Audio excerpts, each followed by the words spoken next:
So hello guys, hello again, hello and welcome back to the channel. We have again another Pauper deck to discuss in this video, and we are going to feature one of the posted archetypes that is under the combo category at the MTG Top 8 website, Pauper deck text and results from tournaments. So this build, which the user has called it as a Tortured Existence by Gianlupo, you finish in the top 16 tournament of the MTG Online event, and what the deck archetype implies is the combo of this specific card, Torture Existence, from the Stronghold set.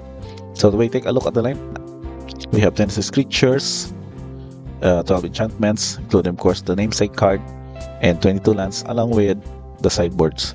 So basically it is composed mostly of creatures deck, but let's kind of garner all of the specific roles of these creatures. I think we started off alphabetically, so starting with this card, Automancer. So this ability that they can return target enchantment card from your graveyard to your hand would be useful in situations wherein you have been able to discard or have basically milled out your cards through the dredge effects of Golgari Bronze Scale, for example, and that of the Stink with Imp. So any chances that your enchantment has placed to the graveyard, you can use the Automancer to get it back to your hand and use it again. So a good target here would be those cantrip cards, such as that of Abundant Growth and spot removals with Journey to Nowhere. But of course, it would depend on situations, since having only 2 copies in the deck would really get you to have this kind of a setup according to the situation of the board of your opponent, which somewhat you will have to react on it. So another also of the cards that kind of act here as a spot or a mass removal per se are 2 copies of your Crypt Rats. So these Crypt Rats would have you to pay X to deal X damage to each creature in its player and spend only mana on X.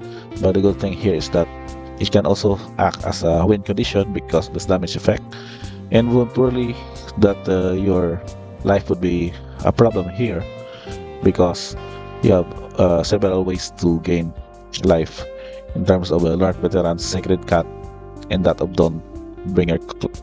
And so the namesake card, with this one, this is only 1 copy in the deck, but it goes with the role of having a support creature, because it can also not only gain you true life, but can also destroy enchantments or exile cards from our graveyard, which are specific to certain matchups. And again, the cards that have here the Golgari Bronze Skill are your ways to also gain your life. Whenever you put into your hand from your graveyard, you gain 2 life, but also the purpose of having it to dredge 2 and return it back to your hand. There is of course an option also. Bronze Scale can also be used as a fodder for Tortured Existence, wherein you may return target creature card from the graveyard to your hand, that so trigger you the life gain effect. So this is one of the core components of the deck. Along with it, of course, are your bounce creature with the form of a core Skyfisher. So this card would also get you to return a permanent you control to its owner's hand, and have also a 2/3 flyer that can tap up early flying damage and also evasion per se. So with that returning recursion, you can recur a lot of cards here, such as Abundant Growth, which is again gets you cantrip effects by there's a battlefield and draw a card.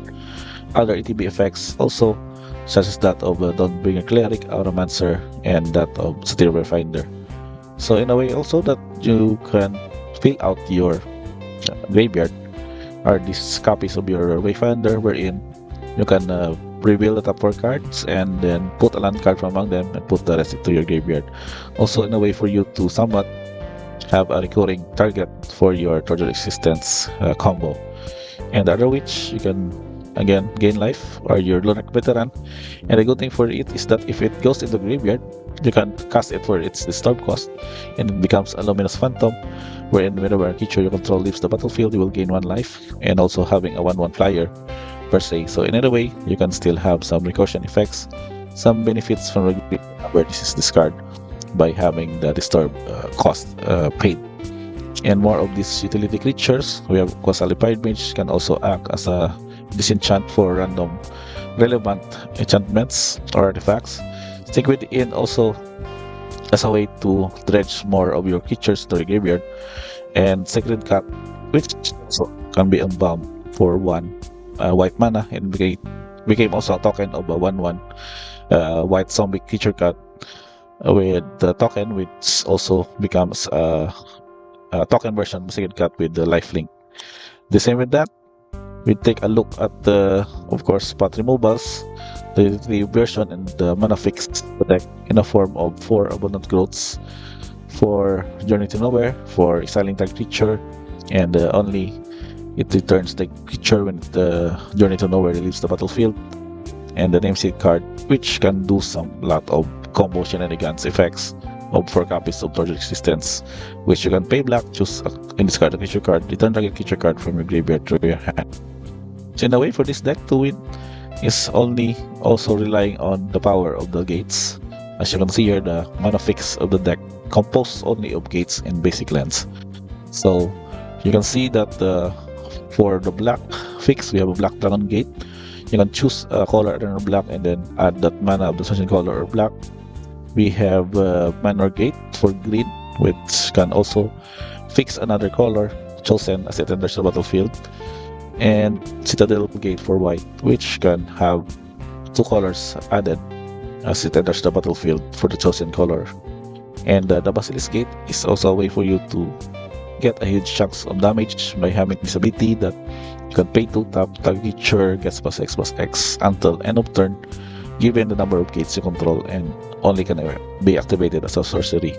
So in a way, you can pump a good spell of Sacred Cut, maybe an invasive Core Skyfisher, or even one of your available creatures that can also deal huge chunk of damage in certain situations. So that's the total of 22 lands, combining with the basics of swamps, forests, and plains to fix the deck. Now we'll take a look at the sideboard. So sideboard specific matchups, of course, Castigate and Coalition Honor Guard would be good here against control-based strategies. Castigate can exile an card from your opponent's hand, of course, for the counter spells or even mass removals. Coalition Honor Guard would be a good target whenever your opponent casts a removal that or ability that it must target at least 1 flag bearer on the battlefield. If able, then Coalition Honor Guard goes with that role of protecting your relevant creatures. And also added here are additional copy of Crypt Rats in case that you would need to draw more of this card in aggro matchups wherein you would need to sweep up the board and have prevent development of their, for example, the tokens matchup or the mono red or even the mono white decks in the metagame. And for graveyard shenanigans, of course, Fairy Macabre, you can discard it, exile 2 trade cards from your graveyards, and also can be recorded with Torture Resistance, hence having it also more relevant this exile effects to this kind of matchups. And the disruption here would also be relevant to disrupt the channel permanent, whether it's an artifact creature or planeswalker, wherein the channel permanent can attack or block and its activated abilities cannot be activated. So that's 2 cards to deck. Additional Quasar Pride Mage also for maybe for affinity matchups wherein you need to destroy artifacts or enchantments, since artifacts will be their core function or their core strategy. Destroying the relevant creatures would really be a way for them to disrupt their board presence. And also added here Thoroughly Gatekeepers, so we can also get to this gain 7 life. So this is for the burn or maybe for the aggro matchups that are very fast to develop. So Thoroughly Gatekeepers can also provide you a good blocker with a 2/4 body, and gaining 7 life would be really a way for you to be a back-breaking card setup in those matchups, given that you already have few shenanigans for gaining life with the Veteran, Cycling Cat, and of course the Golgari Brown Scale. So last but not the least, we check on the color distribution, which is mostly white, again green, little of black, but I think the fix would also suffice with the gates. Mana curve is surprisingly 1.79, but with the 22 lands, I think it's also correct. So the extra lands to activate the Torture Resistance and do some other relevant mana sync for certain situations. And let's check on tokens. We don't have tokens here, and surprisingly, it's still 0 tokens to represent. But I think for the Sacred Cat, we'd also have a token that is this copy of the Embalm for the kind of ability. So I think that's pretty much it for this Torture Existence deck. If you have been able to try this one or face this in your daily grinds in MTG online or for your local Pauper events, just let me know in the comments. What do you think of this kind of deck? And we can have a good discussion of how this would adapt now with the new cards, or maybe even can become just like a core function of this deck. Just stick to this kind of list as is for efficiency and more crucial winning percentage in the Pauper metagame.